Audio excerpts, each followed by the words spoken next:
నేనేం చెప్పే మాట తెలుసా? ప్రతి క్రైస్తవునికి సమాధానం అనేది ఒక హక్కు. నమ్ముతారా? క్రైస్తవునికి సమాధానం అనేది ఒక హక్కు. ఎలాగంటారండి? హక్కుని ఎలా క్లెయిమ్ చేస్తామండి? ఇట్స్ మై రైట్ అని ఎలా చెప్తారండి అంటే, ఒక అద్భుతమైన వాక్యం మీకు చూపిస్తాను చూడండి. యెషయా గ్రంథం తీయండి ఒకసారి. యెషయా గ్రంథము 54వ అధ్యాయం 10వ వచనం. మీరు ఆల్రెడీ చాలాసార్లు విని ఉంటారు ఈ వాక్యాన్ని.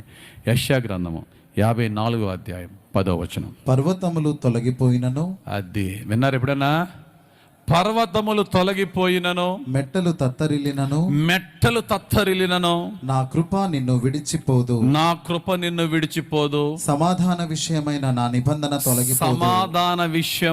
నా నిబంధన తొలగిపోదు అని మీరు చాలాసార్లు చదివేసి ఉంటారు. దాని పవర్ ఏంటి ఈరోజు తెలుసుకోండి. మెట్టలు తత్తరిల్లిన, పర్వతాలు తొలగిపోయిన అంటే అర్థం ఏంటి? పర్వతం తొందర తొలగిపోద్దా అండి?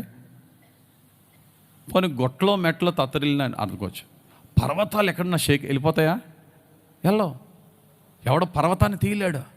అటువంటి పర్వతం అన్నా షేక్ అయిపోద్దేమో కానీ నీతో నేను చేసిన సమాధాన నిబంధన తొలగిపోదు. ఇంకా బాగా చప్పట్లు కొడితే కానీ అప్పుడే కాదు, నాట్ నౌ. నీతో నేను నీకు ఇచ్చిన సమాధానము తొలగిపోదు అంటే పవర్ లేదు. నేను నీకు వాగ్దానము చేసిన సమాధానం తొలగిపోదు అంటేనూ పవర్ లేదు. నీతో నేను చేసిన సమాధాన నిబంధన తొలగిపోదు అని అక్కడ మనం తీసుకోవాల్సింది ఏంటి తెలుసా? Peace is not a promise, peace is not a word, but peace is a covenant. అర్థమైందా? సమాధానం అనేది ఒక మాట కాదమ్మా. సమాధానం అనేది ఒక వాగ్దానం కాదమ్మా. సమాధానం అనేది ఒక నిబంధనే చేసేసాడు దేవుడు.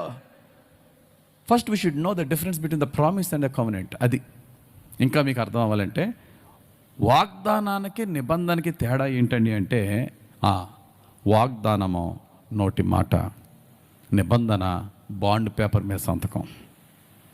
అర్థమైందా?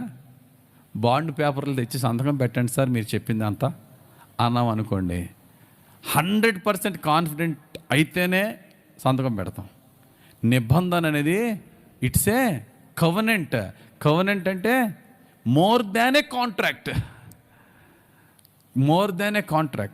నా నిబంధన తొలగిపోదు. వాగ్దానం కాదు, ఇది నిబంధన. అబ్రహాముతో నిబంధన తొలగిపోయింది.